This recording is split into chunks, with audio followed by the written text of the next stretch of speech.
China oil దిగుమతి చేసుకోవచ్చు. భారతదేశం ఇప్పుడు సైకలాజికల్గా మోడీ ఒప్పుకున్నాడు, భారతదేశం ఒప్పుకుంది, ఆయిల్ రష్యా నుంచి మానేస్తుంది అని రోజు స్టేట్మెంట్ ఇస్తున్నాడు. కానీ ఇవాళ ఎకనామిక్స్ టైంపు వీళ్ళు ఇవాళ ఎకనామిక్ డైలీస్ చేసిన రిపోర్టింగ్ ఏమిటంటే నవంబర్ 21 వరకు ఇప్పుడు అమెరికా ఏదైతే డేట్ పెట్టిందో ఆ తర్వాత మేము ఇంకా పెంచుతామని, అప్పటి వరకు కూడా ఇంటాక్ట్ గా రష్యన్ ఆయిల్ మనకు సప్లై అవుతుంది అనేటువంటి స్టేట్మెంట్ వచ్చాయి. సహజంగానే ఆ దేశంలో ఉన్నటువంటి ప్రొడక్షన్ క్యాపబిలిటీ, ఇటు తర్వాత షిప్మెంట్ క్యాపబిలిటీ, వీటితోటి రోజు 2 లక్షల బ్యారెల్స్ దిగుమతి చేసుకునేది 1,60,000 బ్యారెల్స్ మనం దిగుమతి చేసుకుంటున్నాం. అది రష్యాలో ఉన్న కండిషన్స్ ఆధారంగా కొద్దిగా తగ్గింది, అంతే తప్ప మిగతా తగ్గలేదు. కాబట్టి మనం ఇవాళ దిగుమతి చేసుకోవటం వల్ల $17 బిలియన్ లాభపడ్డాం. ఇంకా కొంతకాలం పోతే ఇంకా ఎక్కువ ఉండేటువంటి అవకాశం ఉంది. కాబట్టి ఆ స్టేట్మెంట్ కూడా ఇచ్చారు, ఇండియా ఎట్లా లాభపడుతుంది, ఆయిల్ ఇంకొకరికి ఎట్లా అమ్ముద్ది, మనం డీజిల్ యూరోప్కు డీజిల్ మొత్తం మనం రష్యా నుంచి దిగుమతి చేసుకుని శుద్ధి చేసి మనం యూరోప్కి ఎగుమతి చేస్తున్నాం. అందులో అమెరికాకు కూడా కొంత ఎగుమతి చేశాం. ఇప్పుడు ఆ క్యాపబిలిటీ ఇండియాకు ఉండొద్దు.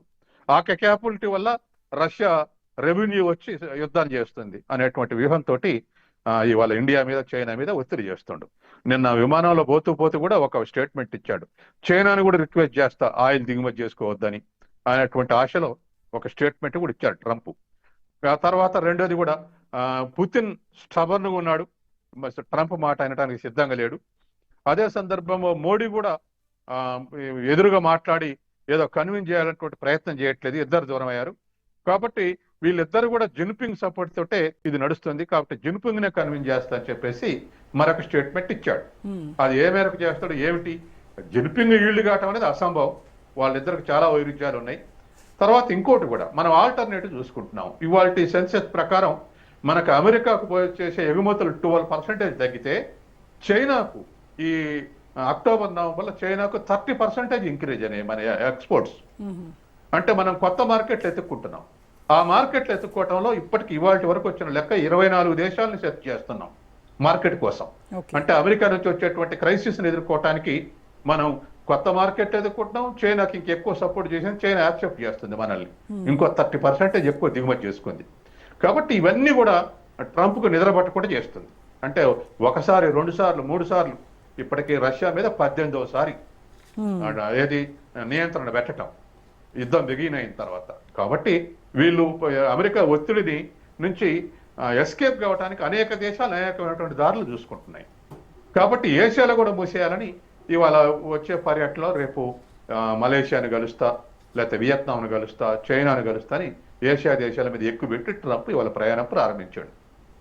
అసలు ట్రంప్ భారతదేశం నుంచి అసలు ఏం కోరుకుంటున్నాడు సార్? అంటే ప్రపంచవ్యాప్తంగా అసలు అన్ని దేశాలు కూడా ఆయన చెప్పు చేతల్లోనే ఉండాలి, ఆయన చెప్పినట్టుగా వినాలి, అగ్రరాజ్యం పెద్దన్న అంటే ఓపెన్ స్టేట్మెంట్ కదండి. ఏమిటా ఓపెన్ స్టేట్మెంట్ అంటే, ఒకటి మా గోధుమలు దిగుమతి చేసుకోండి, 2 మా మొక్కజొన్నలు దిగుమతి చేసుకోండి, గోధుమలు కూడా పక్కకు పెట్టండి, మొక్కజొన్నలు, సోయాబీన్, డైరీ ప్రొడక్ట్స్ ఈ 3ని మమ్మల్ని ఎలో చేయండి, మా మీద 40% టారిఫ్ వేసి మమ్మల్ని రానివ్వట్లేదు, ఇది ఖచ్చితంగా కరెక్ట్ కాదు అని చెప్పేసి ప్రెజర్ చేస్తుండే. ఈ గతంలో 10 ఏళ్ల నుంచి ప్రెజర్ చేశాడు, ఇప్పుడు ఏడాది నుంచి టాక్స్ పోస్ట్ పోన్ కావడానికి కూడా ఈ 3 విషయంలో ఇండియా యాక్సెప్ట్ చేయాలనేది. ఈ 3 మీద ఇండియా రైతాంగం 12 కోట్ల రైతాంగం, దరిదాపు 60 కోట్ల మంది ప్రజలు ఈ 3 మీద ఆధారపడుతున్నారు. 60% ఎంప్లాయ్మెంట్ వ్యవసాయ రంగంలో. యూరోప్లో కానీ అమెరికాలో కానీ 50% సబ్సిడీ ఇచ్చి వ్యవసాయం చేయిస్తున్నారు. అంటే అక్కడ రైతులకు అయ్యే ఖర్చు $2,000 అయితే ఎకరానికి $1,000 అమెరికా లేదా యూరోప్ సబ్సిడీ ఇస్తుంది. అట్లా పండించిన పంటలు ఇక్కడికి వచ్చి భారతదేశంలో వచ్చి తక్కువ ధరలకు అమ్మితే మన వాళ్ళు ఇప్పుడు ఉన్నటువంటి సపోర్టింగ్ ప్రైస్కే గిట్టుబాటు కావట్లేదు అంటున్నాడు. ఇవాళ బియ్యం, తెలంగాణలో బియ్యం 2,300 క్వింటాలు ఉంటే కూడా మాకు గిట్టుబాటు కాదు, 25-26 కావాలి అని అంటే తెలంగాణ గవర్నమెంట్ ఇంకో 500 బోనస్ ఇస్తుంది. ఇప్పుడు ఇదంతా క్వాలప్స్ అయితే వాళ్ళ ఇంపోర్ట్స్ వస్తే. Right sir. Thank you so much Satyam గారు.